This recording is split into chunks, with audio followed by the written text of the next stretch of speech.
Assalamualaikum warahmatullahi wabarakatuh. Kami dari kelompok 4 akan mempresentasikan anggaran tenaga kerja. Berikut adalah nama-nama kelompok kami.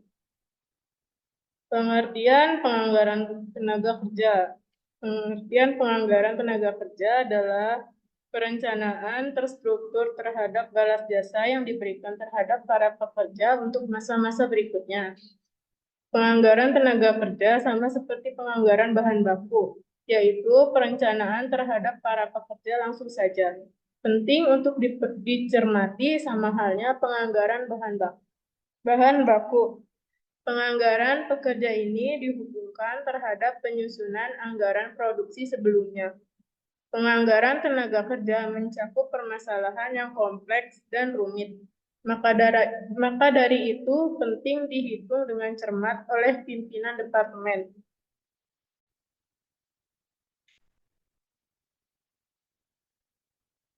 Selanjutnya ada persoalan-persoalan yang perlu diwaspadai ketika merencanakan pekerja. Terdiri dari yang pertama itu jumlah pekerja yang direncanakan. Yang kedua, sumber untuk mendapatkan para pekerja. Yang ketiga, pendidikan terhadap pekerja yang baru direkrut. Yang keempat, penilaian atas tugas dan tanggung jawab para pekerja. Yang kelima, balas jasa yang dibayarkan bagi para pekerja. Dan yang keenam, bagaimana mengawasi para pekerja. Selanjutnya ada jenis tenaga kerja. Jenis tenaga kerja dibagi menjadi dua. Yang pertama, pekerja langsung dan pekerja tidak langsung.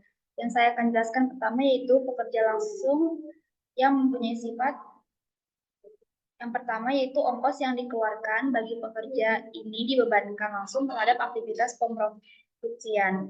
Yang kedua, golongan pengeluaran bagi pekerja, yaitu pengeluaran variabel. Dan yang ketiga, lazimnya pekerjaan ini disebut golongan pekerja yang pekerjaannya berkaitan erat terhadap output yang dihasilkan. Golongan pekerja langsung terdiri dari karyawan yang terlibat langsung dalam memproduksi, memulai, dan pengolahan bahan baku hingga menjadi barang siap untuk dijual. Selanjutnya yaitu pekerja tak langsung yang memiliki kriteria yang pertama, ongkos yang dikeluarkan bagi pekerja tak langsung tak berhubungan dengan aktivitas pemproduksian. Yang kedua, pengeluaran bagi pekerja golongan ini yaitu pengeluaran semi variabel, yaitu pengeluaran yang dibayarkan menimbulkan penambahan tetapi tidak sebanding terhadap tingkat pergeseran aktivitas pemproduksian. Yang terakhir yaitu lokasi beraktivitas golongan pekerja ini tak selamanya dalam kantor, namun juga bisa di luar kantor. Kemudian di sini ada biaya operasional pabrik. Yang pertama terkait dengan gaji manajer pabrik, yang kedua tenaga kerja tidak langsung, kemudian ada tukang sapu, ada satpam, operator truk forklift atau penanganan bahan di dalam perusahaan, waktu pengerjaan ulang, waktu yang dipakai pada tenaga kerja langsung untuk mengerjakan kembali pekerjaan yang cacat atau terluka. Kemudian ada premi lembur, ini akan diterangkan di bawah nanti selanjutnya. Kemudian ada waktu yang tidak terpakai dan juga ada tunjangan khusus. Berikutnya ada faktor-faktor yang mempengaruhi anggaran kerja. Yang pertama ada keperluan pekerja, kedua ada rekrutmen pekerja, ketiga ada training pekerja, keempat ada spesialis pekerja, kelima ada gaji dan upah, keenam ada mengawasi pekerjaan. Kemudian di sini terdapat manfaat anggaran tenaga kerja. Yang pertama, anggaran tenaga kerja dibuat secara lebih efisien. Kemudian kedua, pengeluaran atau biaya tenaga kerja dapat diatur lebih efisien. Ketiga, untuk harga pokok barang dapat dihitung lebih cepat. Dan yang terakhir, alat pengawasan biaya tenaga kerja sebagai alat pengawasan tenaga kerja.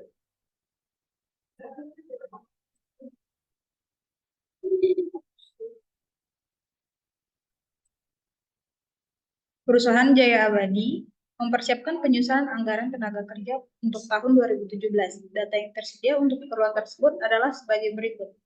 Rencana tingkat produksi pada triwulan pertama adalah 5.000 unit, triwulan kedua 4.000 unit, triwulan ketiga 6.000, dan keempat 8.000. Selanjutnya, rencana jam buruh langsung per unit barang adalah Departemen 1, standar jamnya 2,4, dan departemen kedua standar jamnya 1,5. Selanjutnya, rencana tingkat upah rata-rata per jam buruh langsung atau direct labor hours. Departemen 1 tarifnya Rp500, departemen kedua Rp700. Berdasar data di atas, tersusunlah anggaran jam kerja langsung menurut waktu, departemen, dan produk. Yang kedua, anggaran biaya tenaga kerja langsung menurut waktu, departemen, dan produk. Penyelesaiannya, pada contoh triwulan yang pertama, memproduksi 5.000 dikali 2,4 sesuai standar jam, sehingga menjumlahkan 12.000 jam. Begitu juga dengan departemen kedua, 5.000 dikali 1,5 standar jam, yang menghasilkan 7.500 jam. Totalnya 19.500, dan begitu seterusnya.